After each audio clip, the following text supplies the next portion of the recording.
Peter Magubane was a South African photographer born in 1932 in a suburb of Johannesburg, South Africa. He started his career for a magazine company called Drum Magazine, which reported on urban blacks and the effects of apartheid in South Africa. Many of his photographs were hard to take because the law prevented cameras to be out when there was police activity going on, so he often had to be resourceful to hide his camera to get the shots that he found most powerful. Peter Magubane photographed many historic monuments such as Sharpsville in 1960 and Mandela's Rivonia trial in 1964. Later in his career, he left Drum Magazine to become a freelance photographer in 1967. Because many of his photographs were controversial, he spent much time in jail.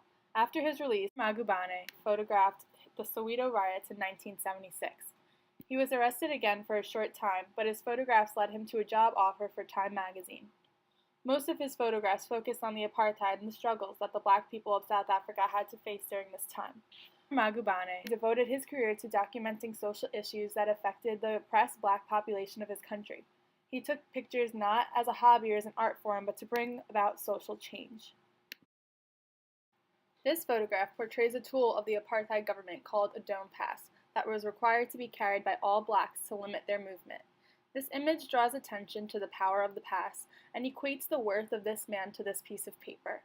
The mass crowds in the background of the picture show the widespread impact of this policy and all the people that it affected.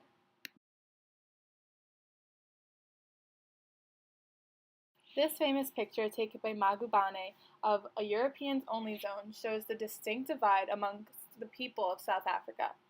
His choice to photograph a young white child shows that the color transcended all spheres of society, including age.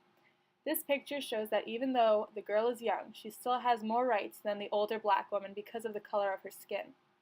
Not only were the minorities kept separate in where they could live and work, they were also unable to share smaller comforts such as this park bench.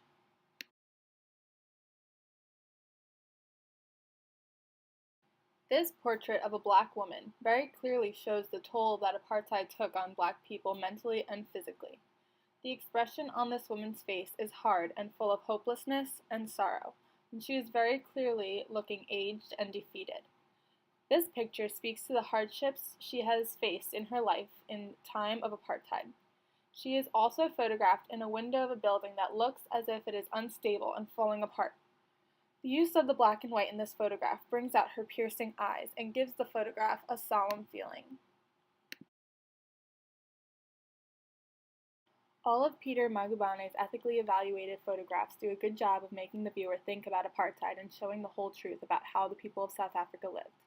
Because he himself is a black person who grew up in a township of South Africa, he has personal experience living in a time of hardship and is photographing for a purpose to bring about social change for his people. His photographs show the dedication and strength of the people fighting for change and equality in their country. His work was published in many famous national magazines such as National Geographic and Time magazine, so his message was heard. I chose to critique Magubane because his dedication is very inspiring to me. Even though he was put in jail and had to break many laws to get the pictures he wanted, he never gave up, and his photographs are now well known all around the world.